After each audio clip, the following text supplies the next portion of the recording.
ক্ষমতাচ্যুত সাবেক প্রধানমন্ত্রী শেখ হাসিনাকে দেশে ফিরিয়ে তার বিরুদ্ধে আদালতের দেওয়া মৃত্যুদণ্ড কার্যকর করতে চায় বাংলাদেশের অন্তর্বর্তী সরকার।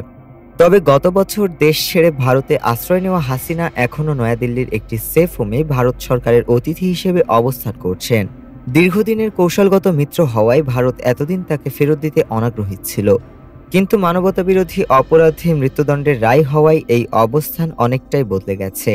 আন্তর্জাতিক অঙ্গনের সমালোচনা এড়াতে দিল্লি এখন আর তাকে নিজের দেশে রাখতে আগ্রহী নয় বলে গুঞ্জন উঠেছে। এমন দাবি উঠেছে যে হাসিনাকে মরিশাস বা ফিজির মতো তৃতীয় দেশে পাঠানোর চেষ্টা চলছে। 2013 সালে বাংলাদেশ ভারত প্রত্যর্পণ চুক্তি অনুযায়ী অনুরোধ পেলে উভয় দেশকে সহযোগিতা করতে হয়, যদিও রাজনৈতিক উদ্দেশ্য প্রণোদিত অপরাধে প্রত্যর্পণ প্রত্যাখ্যানের সুযোগ রয়েছে, তবে হত্যা, খুন এসবের মধ্যে পড়ে না। বিশেষজ্ঞদের মতে ভারতের সঙ্গে শেখ হাসিনার পরিবার ও আওয়ামী লীগের দীর্ঘ রাজনৈতিক ও নিরাপত্তা সম্পর্ক থাকায় তাকে ফেরত পাঠানো অত্যন্ত কঠিন। অধিকাংশ দেশই মৃত্যুদণ্ডপ্রাপ্ত ব্যক্তিকে ফিরিয়ে দেয় না, আর ট্রাইব্যুনালের বিচার ভারত অনুকূলভাবে নেয়নি।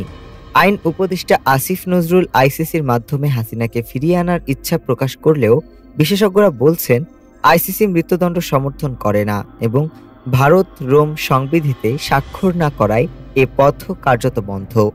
ফলে শেখ হাসিনার প্রত্যর্পণ প্রায় অসম্ভব বলেই ধরা হচ্ছে।